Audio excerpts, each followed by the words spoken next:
nurse and a therapist at Lakeview, and I've been thinking a lot about the topic of self-care, so I just wanted to check in, see how we're all doing, and chat about this topic for a few minutes today, because I feel like self-care, especially in a time like this, is a huge buzzword, and we're all like, yes, take care of yourself, make sure you are feeling rested and rejuvenated, and that's important.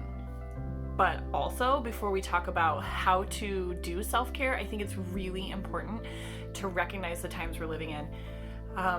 Living through a global pandemic is not something any of us could prepare for, have prior knowledge of, even have family members who have lived through a situation like this where we can gather information about best ways to take care of ourselves, survive it, thrive in it, whatever you want to say.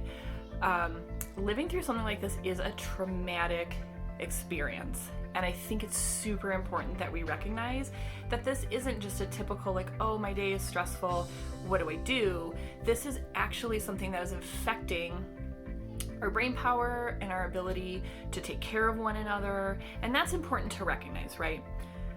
When there is a traumatic event, it can cause your brain to operate at a different level. It can cause parts of your brain to kind of shut down, conserve energy, and help us just get back to those basic level skills of surviving, right? And there's a lot of stressors on us right now.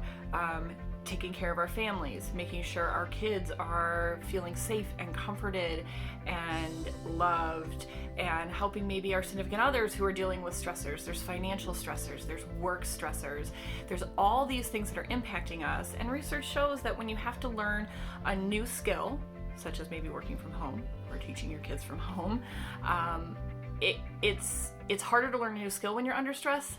And also, stress causes us to act and perform in ways that aren't at our optimal. So take heart. If you feel exhausted by all of this, or you feel short or snappy, that isn't because you're failing. That is because you're living through a global crisis. I've heard the phrase a lot, like, it's a new normal, and sure, it's different, but I think even saying new normal puts pressure on us to try to figure out ways to be our best, most maximized self. And it's really okay if you're not feeling that way right now. Really, really, really okay.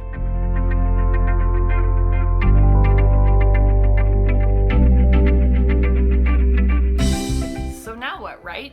So much of this stress is building up, and how do we take care of ourselves? And maybe it's not just a bubble bath and a manicure and pedicure at this point. This week we want to talk about practical strategies that you can implement in your life throughout this situation to help you feel centered and ready to tackle the next steps. So this week we're going to talk about 3 things. We're going to talk about grace, how to give yourself some room to breathe. We're going to talk about space. How do you physically take a break when you're following a stay-at-home order and you're in your house with your lovely family? And the third one will be boundaries. We talk about boundaries so much in our practice, but how do we implement boundaries in maybe different ways than just with the people we're with, but also whether it's our media or our friendships or conversations or the news we're consuming daily. So I hope you'll follow along this week as we talk about space, grace, and boundaries, how we can apply them to our lives, and what to do with them. Have a great rest of your day, and I'll see you tomorrow to talk all about giving yourself some grace.